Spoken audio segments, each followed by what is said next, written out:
बाबा लोकनाथ का जन्म 1730 18वीं भाद्र 1137 में भगवान कृष्ण के जन्मदिन जन्माष्टमी पर कलकत्ता से कुछ मील दूर 84 चकला गांव में एक ब्राह्मण परिवार में हुआ था।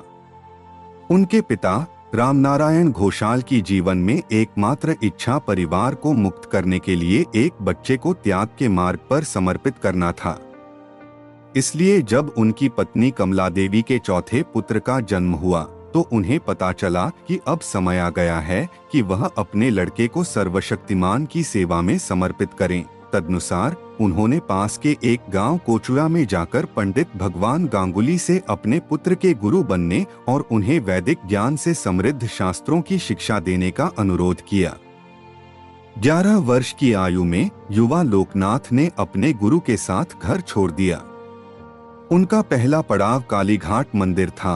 फिर 25 वर्षों तक वे जंगलों में रहे, निस्वार्थ रूप से अपने गुरु की सेवा की और सबसे कठिन हठ योग के साथ साथ पतंजलि के अष्टांग योग का अभ्यास किया। बाबा लोकनाथ लगभग 7 फीट लंबे थे और उनके शरीर पर थोड़ा सा मांस था। अपनी शारीरिक जरूरतों को नकारते हुए उन्होंने नींद को नकारा, कभी अपनी आंखें बंद नहीं की या कभी पलक भी नहीं झपकाई। वह पूरी तरह नग्न अवस्था में घूमता रहा और उस अवस्था में उसने हिमालय की ठंड को झेला और लगभग 5 दशकों तक गहन ध्यान या समाधि में डूबा रहा। अंत में आत्म साक्षात्कार का प्रकाश उन पर 90 वर्ष की आयु में हुआ। आइए जानते हैं बाबा लोकनाथ के उन अनमोल वचनों के बारे में जो मानव जीवन में सही राह दिखाएगा। जब भी आप खतरे में हो, मुझे याद करें, मैं आपकी रक्षा करूंगा। मैं हमेशा जाग रहा हूं, तेरे सुख से सुखी, तेरे दुख से दुखी। मैं अविनाशी हूं, मैं अविनाशी हूं, मैं हूं, मैं हूं, मैं हूं।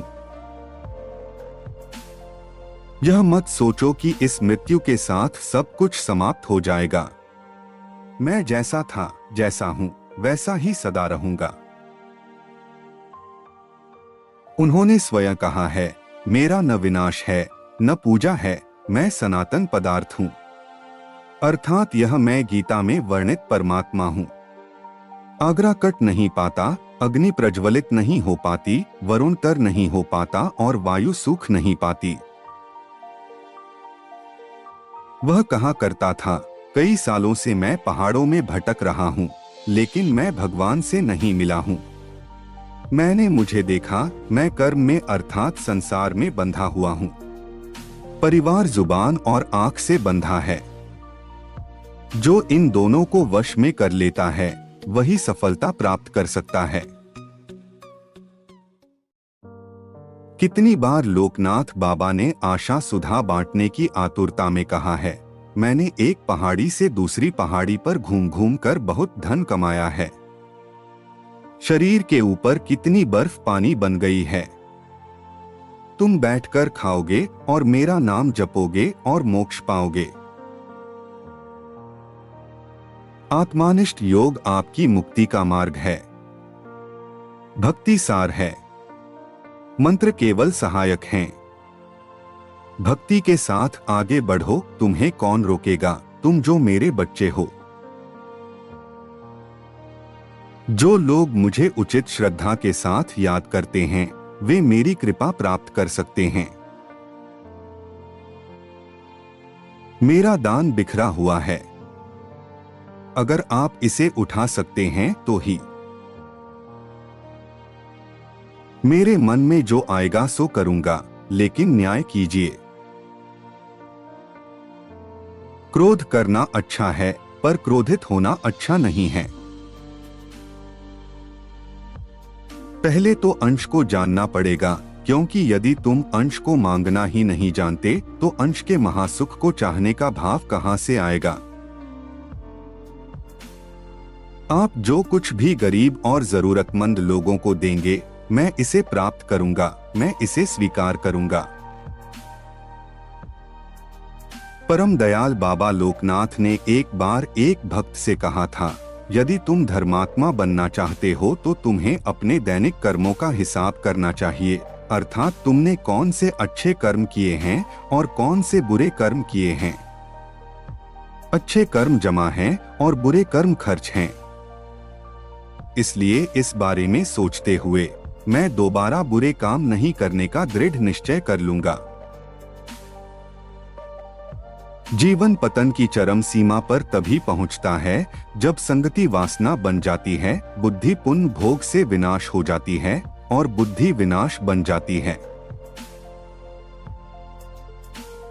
अच्छे कर्म करना, अच्छी सलाह लेना, लोगों के समाज में गुरु के सम्मान में गुरु का पसंदीदा कार्य करना ही गुरु सेवा है।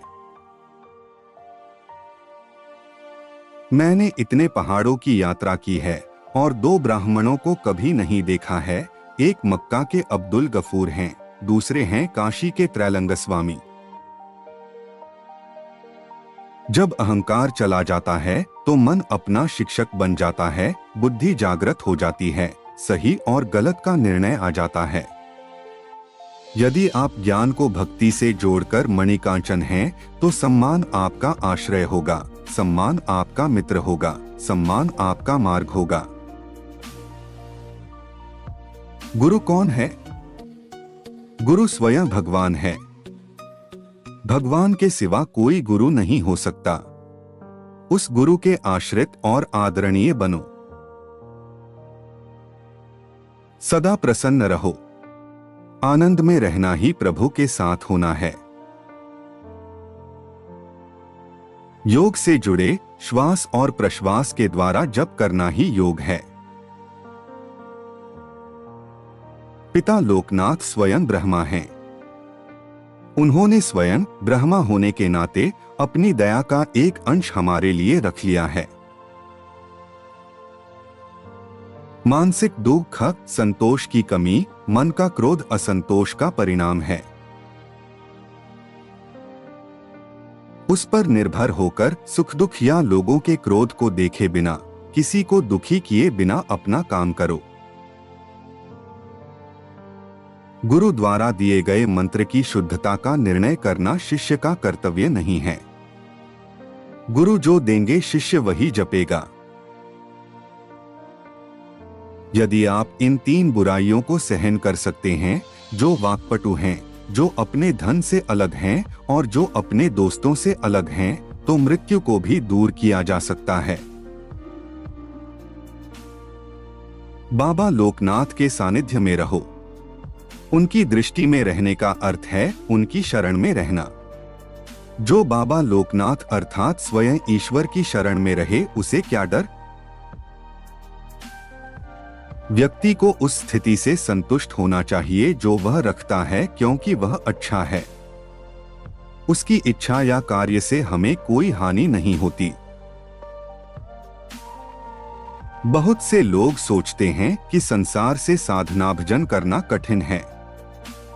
परिवार बाहर नहीं है, परिवार लोगों के मन में है। लेकिन दुनिया में अगर किसी का परिवार नहीं है तो हर्ज ही क्या है?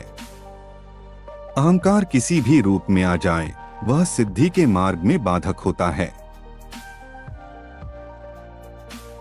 बाबा शुभ हैं, इसलिए जहां उनकी छवि है वहां बुराई नहीं हो सकती। अरे उस दुनिया को लफ्जों में तो नहीं कहा जा सकता, कहो तो क्या बात है। जैसे गूंगा मिठाई का स्वाद नहीं बता सकता, वैसे और क्या।